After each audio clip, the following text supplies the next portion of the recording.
पुढच्या धड्याकडे जाऊया. पुढच्या धड्याचं नाव आहे आदाम आणि ख्रिस्त, ॲडम अँड क्राइस्ट. खूप अद्भुत विषय आम्हाला शिकायला पाहायला मिळत. हे समजले ना तुम्हाला तर आनंदाची गोष्ट आहे. आणि 5वा अध्याय आहे आदाम आणि ख्रिस्त, रोमकरास पत्र याचा 5वा अध्याय. कृपा करून 1 ते 11 वचन कोणीतरी वाचावे. म्हणून आपण थँक्यू ब्रदर. बघा या ठिकाणी आम्हाला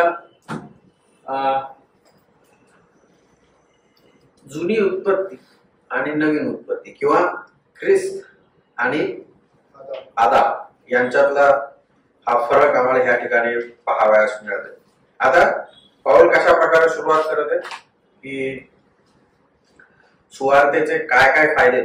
तुम्ही जर त्या नोट्स मधला पहिलं अनुक्रमणिकेचं पान जर बघितलं, पहिला धड्यामध्ये जे प्रश्नाची मालिका त्या ठिकाणी दिलेली आहे, 6व्या नंबरचा त्या ठिकाणी प्रश्न आहे, सुवार्तेचे काय काय लाभ फायदे, ते या ठिकाणी पाऊल आता काय करते, डिस्कस करत आहे. ठीक आहे.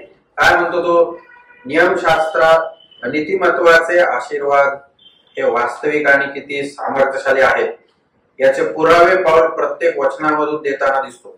हे सर्व आशीर्वाद प्रभू येशू ख्रिस्ताच्या द्वारे विश्वासणाऱ्यांना प्राप्त होतात. प्रभू येशू हाच आमच्या व देवामधील मध्यस्थ आहे. देवाची सर्व अवर्णनीय दाने आपण त्याच्याद्वारेच प्राप्त करू शकतो. आता नीतिमत्वाचे आशीर्वाद ह्या 1 ते 11 वचनांमध्ये पाऊल फार स्पष्टतेने लिहित आहे. कमीत कमी 6 आशीर्वाद या भागामध्ये तुम्हाला वाचायला मिळतील. कशाचे आशीर्वाद आहे? नीतिमत्वाचे आशीर्वाद. नीतिमत्व ज्या व्यक्तीला प्राप्त होतं त्याच्या जीवनात कोणकोणत्या प्रकारचे आशीर्वाद प्राप्त होतात ते या वचनांमध्ये पाहायला मिळतं. पहिला आशीर्वाद काय आहे? पहिल्या वचनात शांती. ओके. परंतु अर्धवट उत्तर येते, प्रभू येशू ख्रिस्ताच्या द्वारे देवाबरोबर शांती आहे. हा, देवाबरोबर शांती हा पहिला आशीर्वाद एका विश्वासणाऱ्याला भेटतो. ज्यावेळेस त्याला काय भेटतं? नीतिमत्व भेटतं. बघा 10व्या वचनात लिहिले, कारण आपण काय होतो? शत्रू असता. बघा तीन विशेषण आपले या वचनांमध्ये दिलेले. 6व्या वचनात आपण दुर्बळ असताना, 8व्या वचनात आपण पापी असताना, 10व्या वचनात आपण शत्रू असता. है ना? आमची दशा अशी होती. परंतु आता देवाबरोबर आमची काय निर्माण झालेली? आता शांती निर्माण झाली. ठीक आहे. आता ज्यावेळेस आपण देवाबरोबर शांतीचा उल्लेख करतो तर आम्हाला हे समजणं गरजेचं आहे, आम्ही देवाबरोबर अगोदर कोण होतो? शत्रू एकमेकांसोबत शांतीने राहू शकतात का? नाही राहू शकत. है ना? मग शांती कधी निर्माण होईल त्याच्यात? हा, ज्यावेळेस शत्रुत्व काय होईल? नाहीच होईल. त्याला समेट म्हटलेलं. समेट जोपर्यंत होत नाही तोपर्यंत शांती प्रस्थापित होऊ शकत नाही. आता इथं समेट हा पुढच्या भागामध्ये आलेलाच आहे ती गोष्ट. आता सध्या आपण शांतीच्या बाबतीत थोडासा विचार करूया. कोणाबरोबर शांती? इंग्लिश मध्ये कोणतरी वाचा बरं तेवढं वचन. Therefore, being justified by faith, we have peace with God. Okay, that's it. We have peace with God. देवा बरोबर शांती. ज्याचं तारण होतं, ज्याला नीतिमत्व प्राप्त होतं, पहिला आशीर्वाद हा भेटतो, त्याचं देवाबरोबर काय निर्माण होते? हे काढू का? देवाबरोबर शांती म्हणजे अशी ना, है ना? देवाबरोबर आमची काय झालेली शांती. म्हणजे ही शांती कशी आहे? व्हर्टिकल आहे. व्हर्टिकल अशी आहे ना? ठीक आहे. आता एक वचन वाचू. फिलिप्पियरास पत्र 4था अध्याय 7वं वचन. फिलिपियन्स 4:7. म्हणजे सर्व बुद्धी सामर्थ्याच्या पलीकडे असलेली देवाने दिलेली शांती तुमची अंतःकरणे व तुमचे विचार ख्रिस्त येशूच्या ठाई राखील. ठीक आहे. इथं ना थोडं मराठी भाषांतरामध्ये आम्हाला पाहिजे तसा शब्द आलेला नाहीये. कलसे 3:15 मध्ये देखील सेम वर्स आहे. कोलोशियन्स 3:50. त्याने ख्रिस्ताची शांती तुमच्या अंतःकरणात राज्य करू. ओके, त्या स्टेटमेंट मध्ये आलेले आहे बघा. ते काय आले? ख्रिस्ताची शांती तुमच्या अंतःकरणात. ख्रिस्ताची शांती. आम्ही थोड्या वेळासाठी असा शब्द घेऊ, देवाची शांती. ठीक आहे. फरक आहे का दोन वचनांमध्ये? रोम करासपत्र 5वा अध्याय 1लं वचन आणि कलस्य करासपत्र 3रा अध्याय 15 वचन. फरक आहे का काय? Yes. नाही आहे फरक. छोटासा फरक आहे पण खूप मोठा फरक. जवळून बघितल्यावर मोठा फरक समजतो. बरं, म्हणून मी तुम्हाला म्हटलं आम्ही तिथं ख्रिस्ताच्या ऐवजी काय शब्द वापरूया? देवाची. बघा, देवाबरोबर शांती एक आहे, परंतु देवाची शांती वेगळी आहे. इथं लिहितो कलस्य 3:15. काय लिहिलंय? Peace of God. Peace of God. देवाची शांती. ही शांती कशी असेल?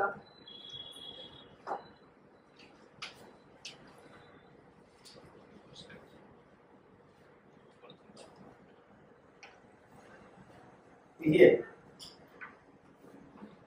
Peace with God.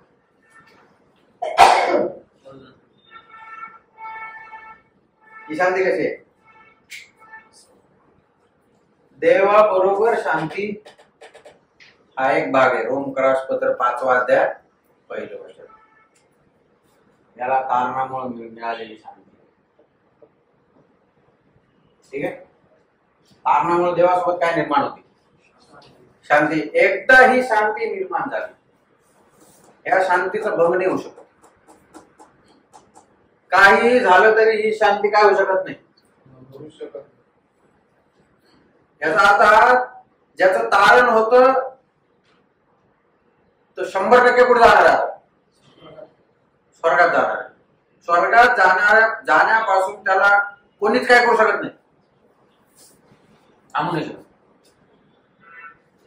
पण ते दुसरं एक वचन वाचलं आम्ही, कलस्य 3:15. तिथं काय लिहिलंय? तिथं आता देवाबरोबर शांती नाहीये.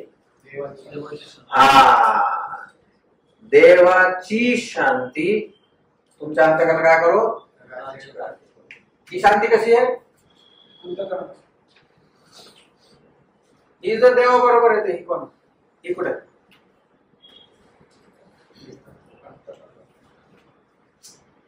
ही शांती देवाबरोबर आहे. दिस इज विथ गॉड. ह्या शांतीचा उपयोग फायदा काय? असं का राखेल?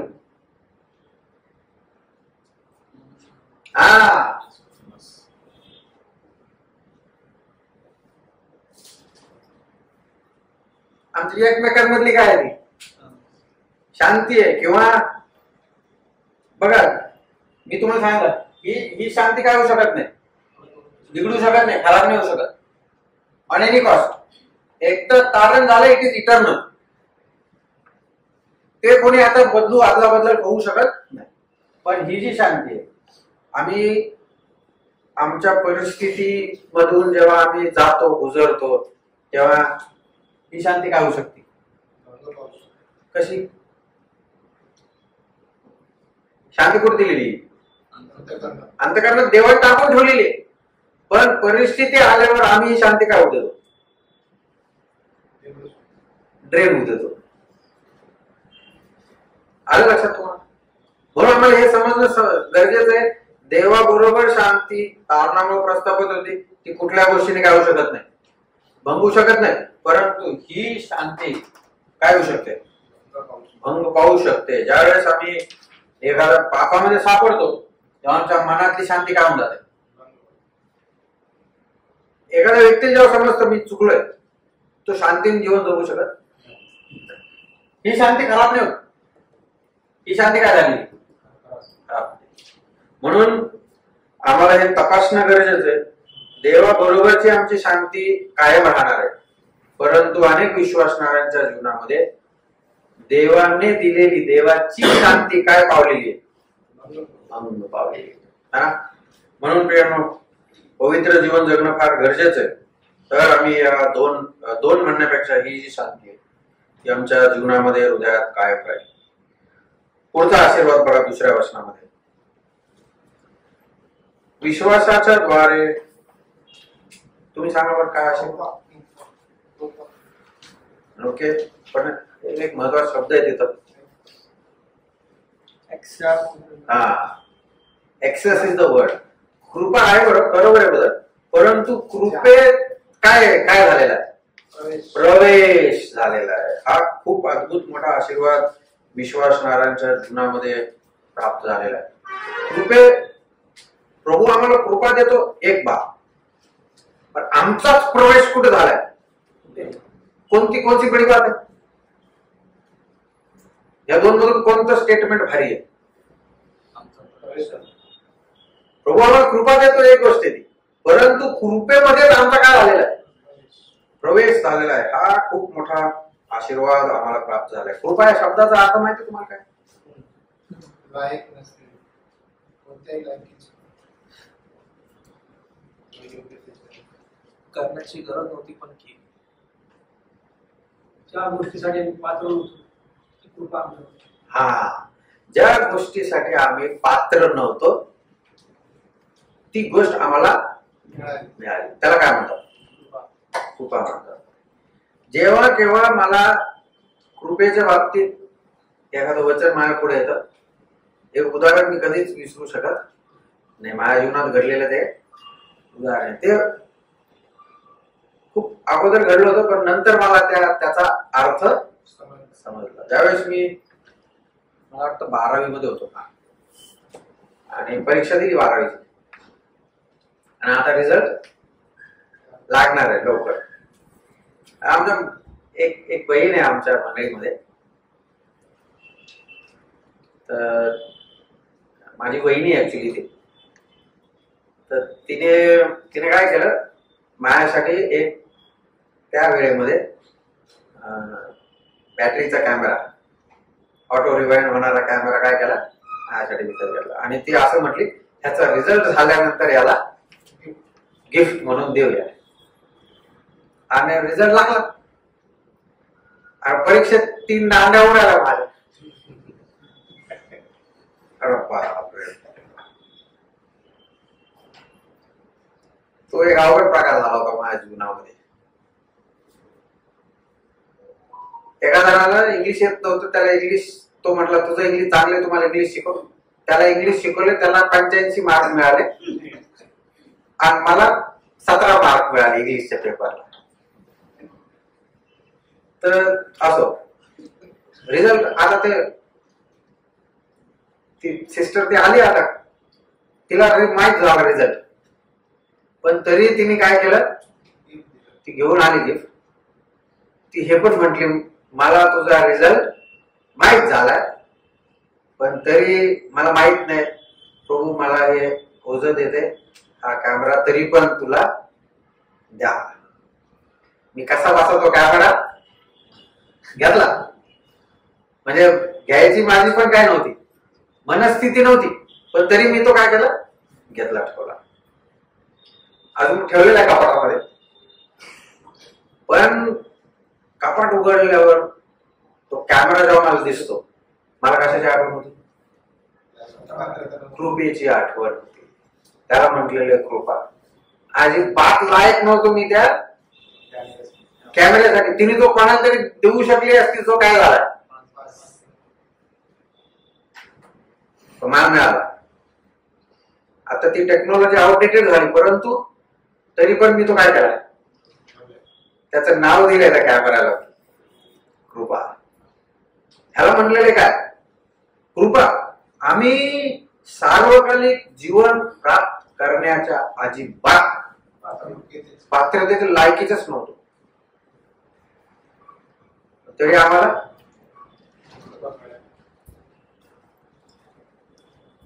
हा विचार करून आम्ही आराधना नाही करू शकत? बस झाला एक विचार करू शकत, बस. कितना टाइम हुआ?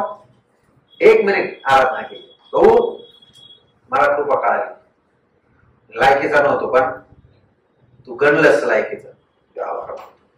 हे सगळं येशू ख्रिस्तामुळे ही कृपा मला माझ्यावर झाली. तुझा आभार. हो गया आराधना. दिस इज कॉल्ड वर्शिप. दुसरे का टाइम बर्बाद मत करो प्लीज. वर्शिप मध्ये जितकं कमीत कमी वेळामध्ये तुम्हाला आराधना करता येईल तेवढं चांगलं. म्हणजे क्वालिटी वर्शिप कुठे जाईल? प्रभूकडे. आमच्या रिकामी शब्द नको तिथं. म्हणून या गोष्टीकडे विशेष लक्ष द्या. तर असं आहे, कृपेमध्ये आमचा काय झाला? प्रवेश. या गोष्टीसाठी लायकीचं नव्हतो, ती कृपा प्रभूने आमच्यावर केली. एका सेवकाचं वाक्य मला फार आवडतं. ते सांगूशे वाक्य मला अगोदर पण सांगितलं असेल मी, परंतु इथं सांगणं गरजेचं आहे. तो असं म्हणाला, all those who go to hell deserve to go to hell. जे नरकामध्ये जातात ते नरकात जाण्याच्या योग्यतेचे आहेत. का योग्यतेचे? का नाही? 100% योग्यतेचे आहेत. कुठे जायच्या? नरकात. आता तो असं म्हटला पुढं, but all those who go to heaven. आता उरलेली रिकामी बाजू तुम्ही पूर्ण करा. नाही, आता हा पाठ झाला. इथं आम्ही पाहिलं, जे नरकात जातात किंवा जाणार आहेत ते तिथं जायच्या लायकीचे योग्यतेचे. आता नाण्याची एक बाजू झाली, आता नाण्याची दुसरी बाजू. परंतु जे स्वर्गाला जातात, आता उरलेली बाजू तुम्ही सांगा, सांगायची. येस, जे but all those go to heaven they never deserve to go to heaven. काय सत्य आहे? समजलं तुम्हाला ही गोष्ट? हे वाक्य कळलं तुम्हाला? आम्ही जे स्वर्गामध्ये जाणार आहेत का, काहीच डाऊट नाही त्याच्यात. जायच्या लायकीचे त्याला म्हटलेले कृपा. ज्याच्या योग्यतेचे नव्हतो ती गोष्ट प्रभूने तुम्हाला मला दिलेली आहे. अद्भुत आहे कृपेमध्ये प्रवेश. दुसऱ्या वचनाचा दुसरा भाग. Yes yes yes. गौरवाची काय ती? आशेच्या बाबतीत आम्ही काय बाळगत आहेत? अभिमान बाळगत आहे. कोणतं गौरव आहे ते? देवाचं. गौरवाची आशा म्हणजे काय? आपल्याला काय आशा आहे? विश्वास नारायला. प्रभू येशू ख्रिस्त काय करणार आहे? येणार आहे का विश्वास नारायण? खरंच आशा आहे तुम्हाला? आहे का आशा आहे? व्हेरी चांगली गोष्ट. मग या आशेच्या दृष्टिकोनातून, या आशेच्या ज्यावेळेस विचार करतो आम्ही, तर आमचे निर्णय, आमचे जीवन, आमचे विचार, आचार या आशेला धरून आहेत का? हे हा प्रश्न आहे माझा. आम्ही म्हणत होतो येशू ख्रिस्त या ना, ठीक आहे, चांगली गोष्ट. पण आमचे निर्णय जे का आम्ही या जगामध्ये राहून आता सध्या घेते ते ह्या आशेला मॅच होते का? समजलं मी काय? उदाहरण देतो तुम्हाला, प्लीज चुकीचं घेऊ नका आहे, पण सांगू द्या. तुम्ही काय मला नंतर पण सांगण्याचं गरजेचं आहे. एक उदाहरण देतो. माझं तारण झाले, मी विश्वासणार आहे, मला हा सिद्धांत समजला, हे कार्य प्रभूचं कळालं, मला कृपा मिळाली वगैरे वगैरे. आणि विशेष येशू ख्रिस्त काय करणार आहे आता या, त्याच्या पुढे विशेषण लावायला पाहिजे. काय बोललो कोणतरी? आता लवकर येणार आहे. फक्त येणार आहे नाही, कसा येणार आहे? जल्दी आने वाला है, लवकर येणार आहे. ये समझ में आए मेरे को, मला कळालं येशू ख्रिस्त लवकर येणार आहे. कालच बघितलं ना आम्ही बायबल सिंग मध्ये. 3 महीने है हमारे पास, टाइम खूप कमी राहिला आहे आमच्याकडे. प्रभू येशू ख्रिस्त लवकर येणार आहे.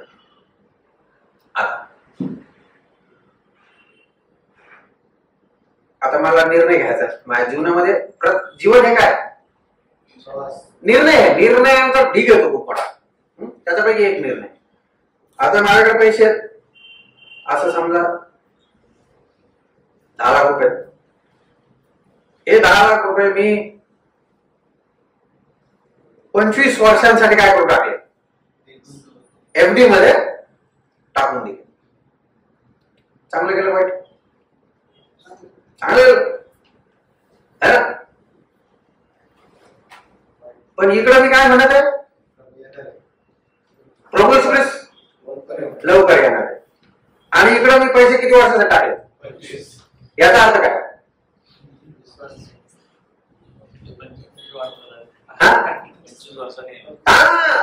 याचा अर्थ हा मी असं लिहून टाकलं 25 वर्षात काय येशू ख्रिस्त.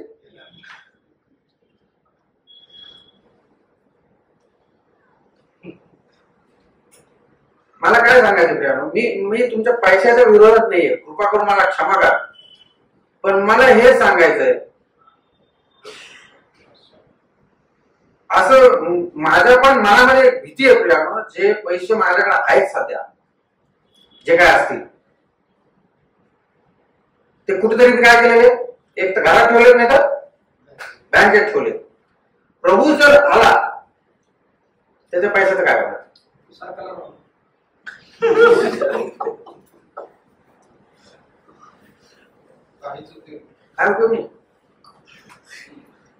बरोबर ते बोललं तर बरोबर आहे. ते पैसे कोण जप्त करणार?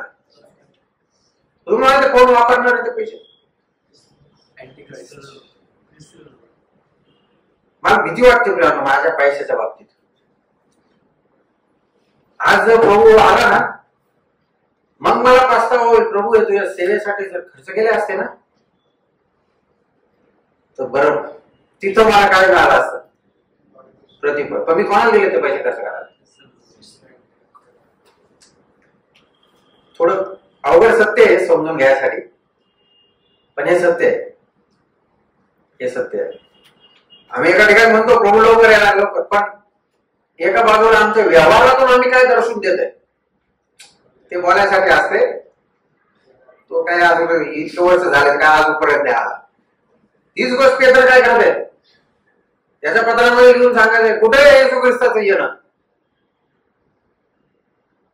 या गोष्टीकडे लक्ष देणं गरजेचं आहे.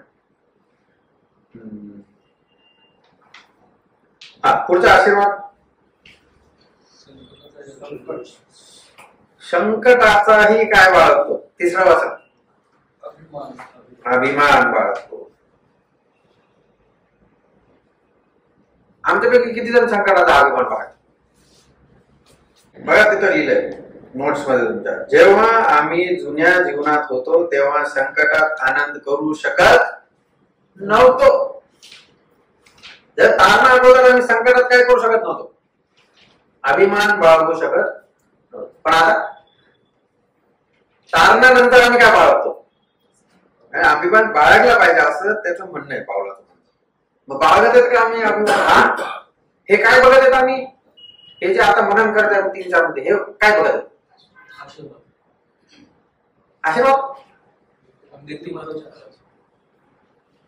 आशीर्वाद आहेत काय? वाचून बघा ते वाक्य, संकटाचा हे आशीर्वाद आहे. खरं तर आशीर्वाद येतो, पण आम्ही त्याच्याकडे आशीर्वादाच्या दृष्टिकोनातून काय करत नाही. थोडस काय संकट येऊ द्या, आमची प्रार्थना काय असते, पटकन ह्याच्यातून काय करणार, बाहेर. माझी पण तीच असते प्रार्थना. पण नंतर प्रभू मला काय करून देतो, या गोष्टीची काय बोलतो, बाबा तुझा काय अभिमान केला पाहिजे. तू कधी कधी आजारी पडलो ना, अवघड परिस्थिती होऊन जाते. मागच्याच खेपेत भयंकर आजारी पडलो होतो मागच्या ट्रिप मध्ये. पण बघा म्हणून प्रभूने सांगितलं प्रत्येक गोष्टीविषयी काय करा, धन्यवाद द्या प्रभूला. प्रभू असं घडले, तुझे आभार. ते मागच्या वेळेस माझा पाय फ्रॅक्चर झाला होता, ते उदाहरण सांगितलं होतं मी तुम्हाला.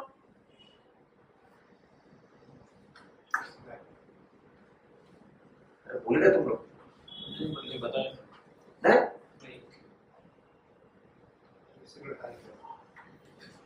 हा असू शकेल, कदाचित दुसरीकडे सांगितलं असं.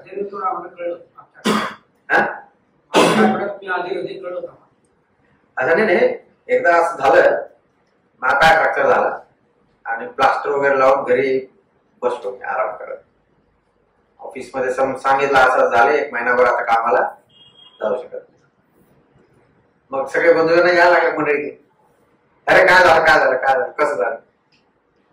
जो येईल त्याला तीच कॅसेट सांगू तोंड दुखलं. पण सांगणं तर गरजेचंच, सांगत लागलच नाही, आलेच तर एक ब्रदर आले, त्यांनी तेच विचारलं कसं झालं, त्यांना सांगितलं असं. ठीक आहे चल प्रार्थना करू आपण. प्रार्थना करू म्हटल्यावर मी पण डोळे बंद केले, त्यांनी डोळे बंद केले, प्रार्थना सुरू झाली. त्यांनी सुरुवात अशी केली, हे देवा आम्ही तुझे आभार मानतो रिवलचा पाय मोडल्याबद्दल. असं म्हणता बरोबर डोळे भरले. आणि ते प्रार्थना करतो, मी त्यांच्याकडे काय करतो, मला झोपत नाही त्या दिवशी. आम्ही झालं सगळं, ते गेले बिचारायचे. पण माझ्या डोक्यामध्ये ती प्रार्थना काय झाली, फिट झाली. काही दिवसानंतर बरा झालो मी, पाय वगैरे बरा झाला, प्लास्टर वगैरे निघालं. 2 महिन्यानंतर मंडळीतला एक दुसरा भाऊ होता, त्याचा हात काय झाला, फ्रॅक्चर झाला. आज पुन्हा तीच प्रक्रिया, सगळे बंधूजन जाऊन भेटायला लागले, विचारपूस करायला लागले, प्रार्थना करून यायला लागले. पण मजेची गोष्ट ही झाली, ज्यांनी माझ्यासाठी प्रार्थना केली होती ते अंकल आणि मी एकदाच कुठे गेलो, त्याला भेटायला गेलो. अरे म्हटलं हे अंकल आता आले. आणि मग ते त्यांची ती पद्धतच आहे, ते थोडं विचारपूस करणार, जास्त बोलणार नाही, लगेच म्हणणार आपण प्रार्थना करूया. मग माझ्या कान एकदम मी जरा जवळ जाऊन बसलो. त्यांनी सुरू केली नॉर्मल ती प्रार्थना. पुन्हा ते म्हटले, प्रभू आम्ही तुझे आभार मानतो, या भावाचा हात काय झाला.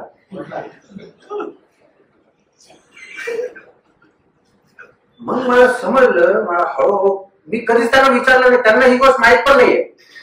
आमच्या मंडळीचा बंधू येतो, अंकल येते, पण त्यांच्याकडून अनेक आध्यात्मिक धडे मला शिकायला, हे त्यांना नाही माहित अजून ही गोष्ट.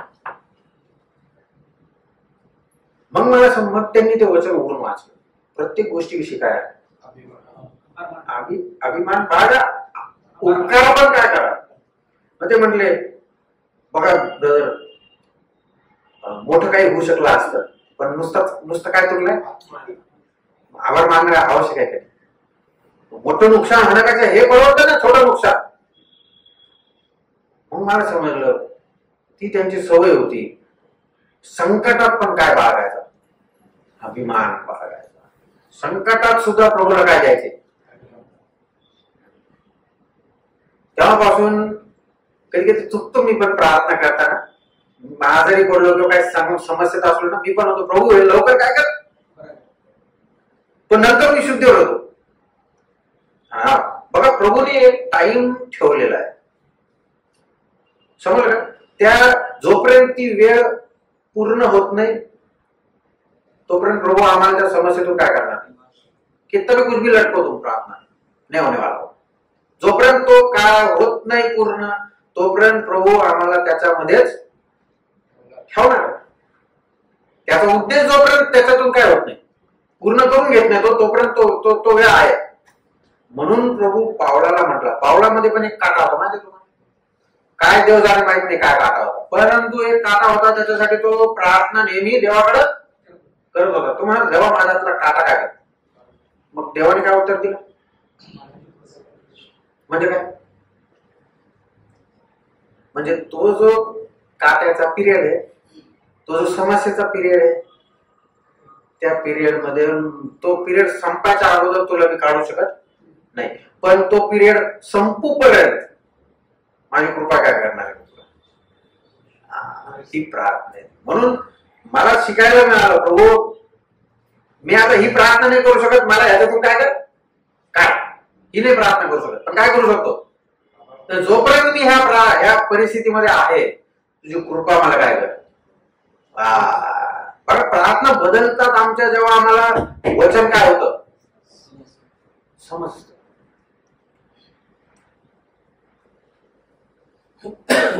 म्हणून वचन समजणं गरजेचं आहे. आमचे जीवन काय होती बदलली, तेव्हापासून माझं जीवन म्हणजे एका प्रकारे बदललं.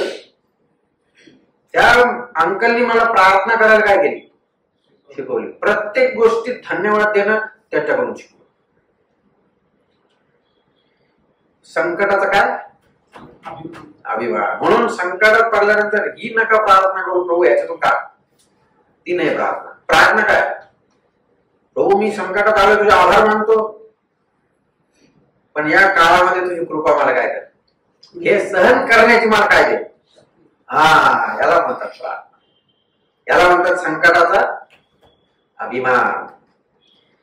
हा अभिमान सगळ्यांना नाही भेटत, ही संधी सगळ्यांना भेटत नाही. तुम्ही कॅन्सरच्या पेशंटला जाऊन बघा, त्यांना माहित आहे या संकटात अभिमान कसा बाळगायचा. आहेत असे काही विश्वास नाही, ज्या कॅन्सरच्या परिस्थितीतून काय होतं जाते, त्यांना माहिती मारणार आहे काही दिवसानंतर, पण तरी पण संकटाचं काय बाळगतात. आता परवाची गोष्ट, मी नाशिक मध्ये होतो, एक फ्युनरल अटेंड केली. त्या फ्युनरल मध्ये अनेक लोक आले होते. एक वृद्ध सिस्टर त्या ठिकाणी होत्या, आंटी.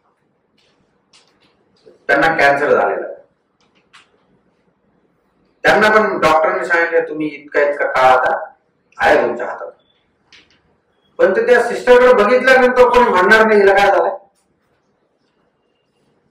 त्या चेहऱ्याकडे पाहिल्यावर कोण वाटणार नाही यांना काय झालं. संकटाचं काय होतं अभिमान. त्यामुळे हे अद्भुत आशीर्वाद आहेत विश्वासणाऱ्याच्या जीवनात. संकटात सुद्धा काय वाटतं.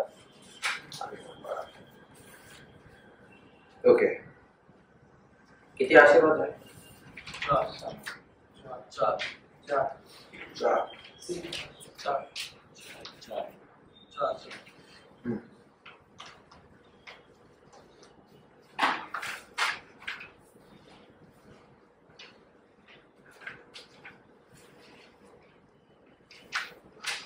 पुढचा आशीर्वाद 5व्या वचनात आहे.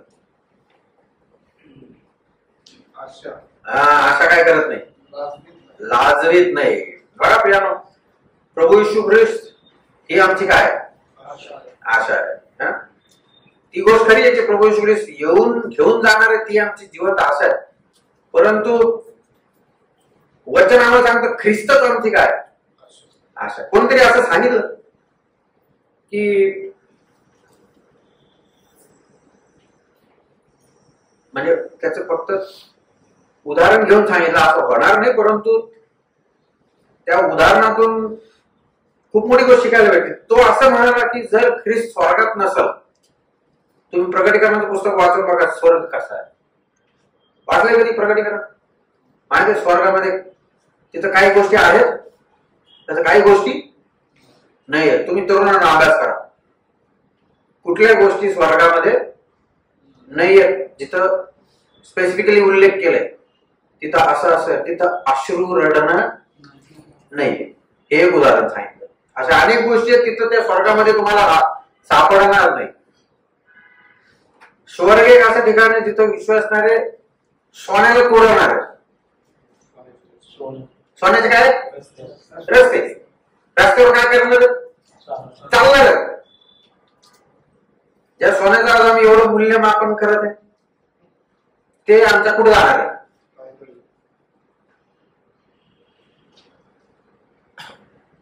असं गौरवी ठिकाण आहे स्वर्ग. पण तो लेखक काय म्हणतो, जर ख्रिस्त याला कदाचित स्वर्गात नसेल, I am not interested to go to heaven. काय वाक्य आहे. म्हणजे ख्रिस्ताने दिलेल्या गोष्टी नाही पाहिजेत त्याला कोण पाहिजे? He wants Christ himself. त्याला ख्रिस्त स्वतः पाहिजे. तसं होत नाही कधी, परंतु काय वाक्य आहे ते खूप मोठं सत्य आम्हाला शिकायला मिळतं. येशू ख्रिस्त आमची काय आशा आहे, ती लाजवीत नाही है ना. बघा या आशेच्या संदर्भात 2-3 गोष्टी आहेत तिथं ज्या आपण अगोदर बघितल्या. आपण दुर्बळ असताना ख्रिस्त आमच्यासाठी काय झाला? मरण पावला है ना. बघा जेव्हा आम्ही त्याचे झालो आहोत तर तो आमच्यासाठी काय कमी करणार. एक वचनाचं सांगते, जर देवाने पुत्र देऊन टाकलाय बाकीचं का नाही देणार? देवासाठी काय महत्वाचं आहे? पुत्र का बाकीची गोष्टी? पुत्र महत्वाचं आहे. जर पुत्रच त्याने देऊन टाकलाय बाकी की चीज क्यों नाही देगा है ना. दुसरा आशीर्वाद तिथं आम्हाला पाहायला मिळतो. आम्ही काय असताना, शत्रू असताना देवाने आमचा काय केला? त्याच्यासोबत समेट केला है ना. हा एक खूप अद्भुत गोष्टी आहेत. आशेला निगडीत या गोष्टी आहेत. एक, दुर्बळ असताना ख्रिस्त आमच्यासाठी काय झाला? मरण पावला. दुसरं, शत्रू असताना ख्रिस्ताने आमचा देवासोबत काय करून दिला? समेट करून दिला. आणि शेवटी आम्ही 10व्या वचनात बघतो, प्रभू येशू ख्रिस्ताच्या वधस्तंभाच्या मृत्यूच्या द्वारे आमच्या बरोबर समेट झाला आहे. मृत्यू आम्हास अशक्तता काय करतो? दर्शवितो. आता इथं भाग हा आहे, ख्रिस्ताचा मृत्यू म्हणजे ख्रिस्ताच्या अशक्तपणामुळे आम्हाला जर सार्वकालिक जीवन प्राप्त झाले, त्याच्या मृत्यूमुळे प्राप्त झाले. मृत्यू हे काय दर्शवते?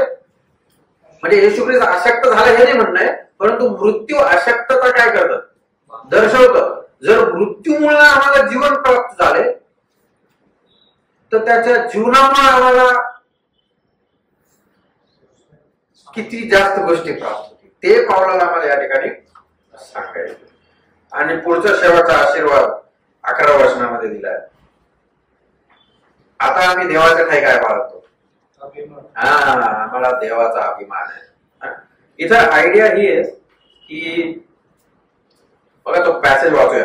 ख्रिस्तावर विश्वास ठेवण्यापूर्वी आम्ही देवाच्या ठाई खऱ्या अर्थाने आनंद करू शकत नव्हतो. किंबहुना आम्ही देवाकडे दुर्लक्ष करून इतर नाशवंत गोष्टीत काय करत होतो? आनंद शोधण्याचा प्रयत्न करत होतो. बघा आता ही गोष्ट समजून घेणं गरजेचं आहे. पण God is a giver of gift. देव आम्हाला काय देतो? आशीर्वाद देतो, वेगळे वेगळे दान आम्हाला देतो. Is a giver of gift.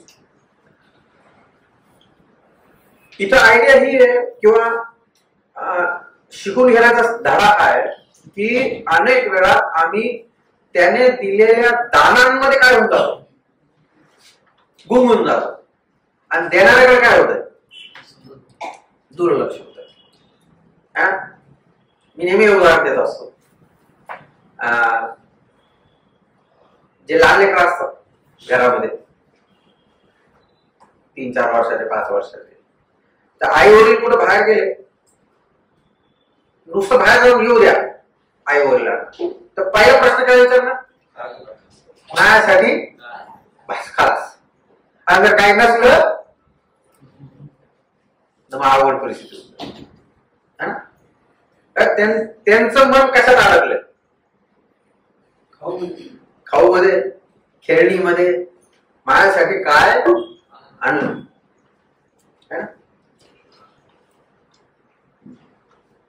पण बायको विचारते का कधी तसं?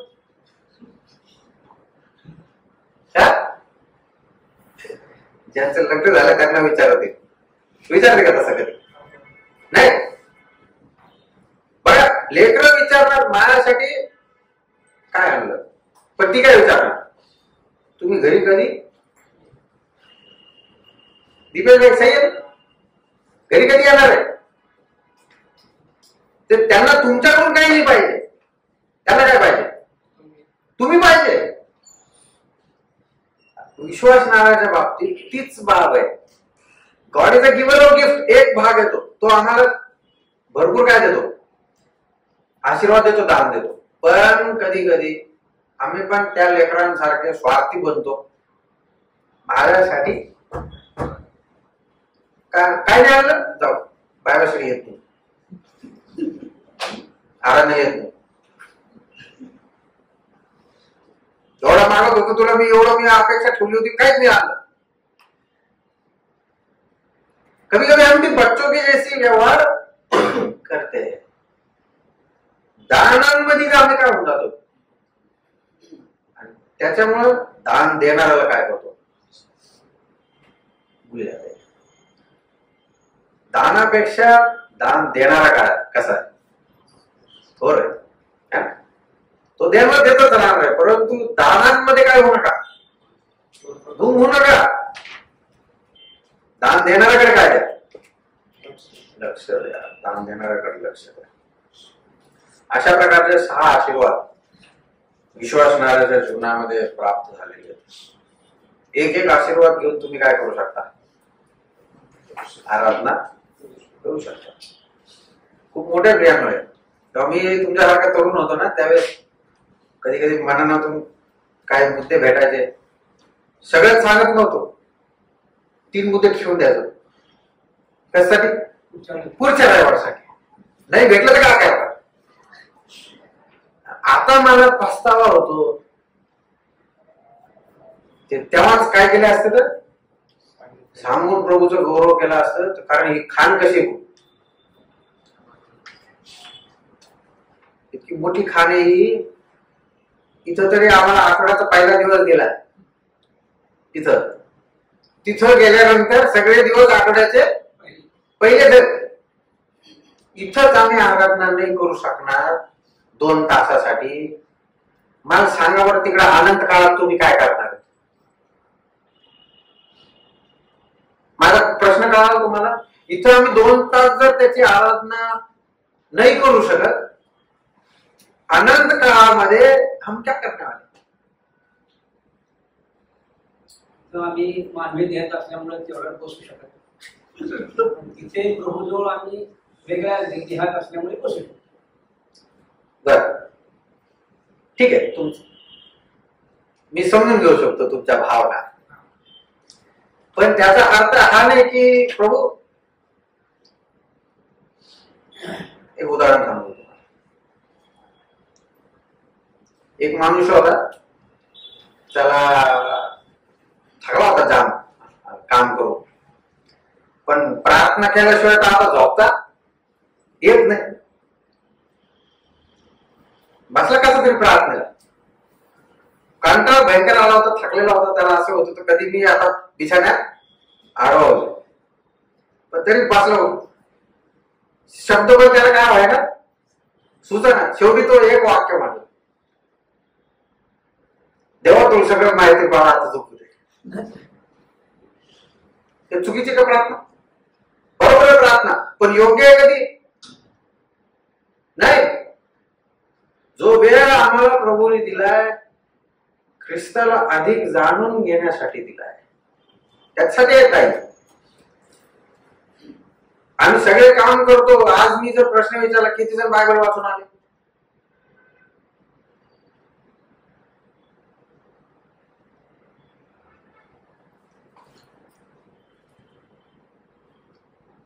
सब काम करने के लिए टाइम था हमारे पास.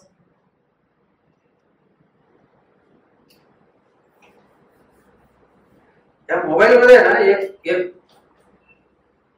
एक सेटिंग आहे. त्या सेटिंग मध्ये आम्ही हे तपासू शकतो, व्हॉट्सअप किती वेळ चालवलं, युट्यूब किती वेळ चालवलं, है ना. येतं एक आहे, जरा ते उघडून बघा किती वेळ आम्ही याच्यामध्ये घालवला. आणि आम्ही म्हणतो काय होत नाही बद्दल बायबल वाचाय. जो वेळ प्रभूने आम्हाला दिलाय, ख्रिस्ताला अधिक जाणून घेण्यासाठी दिलाय.